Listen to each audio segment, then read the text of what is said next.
Hey everybody, it's Ardith. Thanks for stopping by today. I hope you're doing well. Things are starting to get a little shaggy around here, but otherwise we're doing fine. Today I'm going to be exploring the Birch Press Design Sunray Triangle Layered Dies. That is a mouthful. This die set comes with 3 triangle dies with cutouts, and they layer up like most of the other Birch Press Design dies so that you can see the different layers between. Today I'm just going to use the top layer of this die set and see what I can get out of it. I'll show you details of how I made the first card, and then I'll show you all the other examples. Let's just say there's quite a few. To start, I cut one from black cardstock, and I'm going to do a different form of inlaid die cut using some glitter cardstock from this Memory Box Twinkling Jewel paper pack. Since there are 4 openings in the die, I chose 4 different colors of glitter cardstock, and I used my scissors to cut off a corner triangle before running it through my Gemini Junior. I chose bright pink, lime green, aqua, and lemon yellow, and I sorted them into the 4 groups so you can see how it'll work. I love how the shapes themselves are quite interesting, and I like that when you pair them up, you can create even more shapes, so this die may require some more exploration another day. So here's the technique I'm using. I started by putting foam tape on the back of all my glitter pieces. Then I placed the black frame down along the bottom edge, and I filled in the popped up glittery pieces, using 1 of each color. The black triangle base is about 4 1/4 inches long, so it works perfectly on the short side of an A2 card. When I was finished, I peeled back the frame carefully so I didn't lift up any of the glitter pieces. Then I moved to the longer side, and I just lined it up on the grid on my work surface to make sure that it was placed in the center before I put those triangles into place. You could use a temporary adhesive on the back of the black frame for more stability, but I was okay just holding it in place along the edge of the white panel. I continued until I had all 4 sets of triangles in place.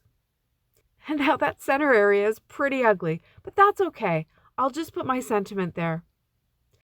I cut the honey script hello from the same pink glitter cardstock, and I just want to show you that even though this cardstock feels quite thick, it cuts really easily. I used my regular sandwich for this die, no metal shim, and just 1 pass through the machine. My plan is to put the sentiment onto one of the Vivid Bloom die cuts and just hide those ugly points. But I want to stack up my sentiment, and that reminded me of a really cool hack that my friend Kathya shared recently. I'll link the video below in my description so you can check it out. She's a clever crafter with some videos filled with craft hacks that I'm trying out, like this one. I took 2 pieces of 80-pound Neenah cardstock and I glued them together before I ran it through my Gemini Junior. The machine puts lots of pressure on the pieces of cardstock, so they're really stuck together, and when I pull it out, I can still pop out all the bits. Again, no metal shim and only 1 pass. It would probably even be easier if I had run it through twice. This doubled up die cut is really stable, and it means I only have to do the fiddly bit of liquid glue and putting the top layer in position once with the glittery die cut. I loved how easy this was, and I'll be adopting this hack for sure. To add the sentiment to my card, I put some foam tape in the clear bits in the center of my card, rather than trying to line them up properly on the back of the bloom die cut. I used the 8 points of the die cut to line up with my glittery triangles, and then I pressed it down and glued the sentiment on top. I felt like I needed a little more on that big white die cut, so I pulled out 4 colors of the Fairy Sugar glitter glue: Buttercup Glow, Iris, Tropical Glimmer, and Sour Apple. These matched the glitter cardstock really well. I put down big dots of them, almost like crystal drops, and I tapped my card on my desk to get them to flatten out and spread a little bit. It worked pretty well. To finish the card, I just put this panel onto a white card base. I'm definitely getting a Union Jack vibe with these shapes. This would be an interesting card to make with red and blue. Now, as I said, I wanted to explore, so next I did some actual inlaying of these die cuts, using the black frame and the same colors for the inserts. I used the same sentiment again, but this time with its shadow, and I popped the square up on its point and added more of those fairy sugar dots. The next one is an abbreviated version of my first card, just 2 triangles without the frame, so I was able to use a smaller sentiment to hide the points. I reversed it so that the shadow is white and the word is black to match the narrow frame around the white panel. Then I looked for a way to use up the glittery triangle outlines.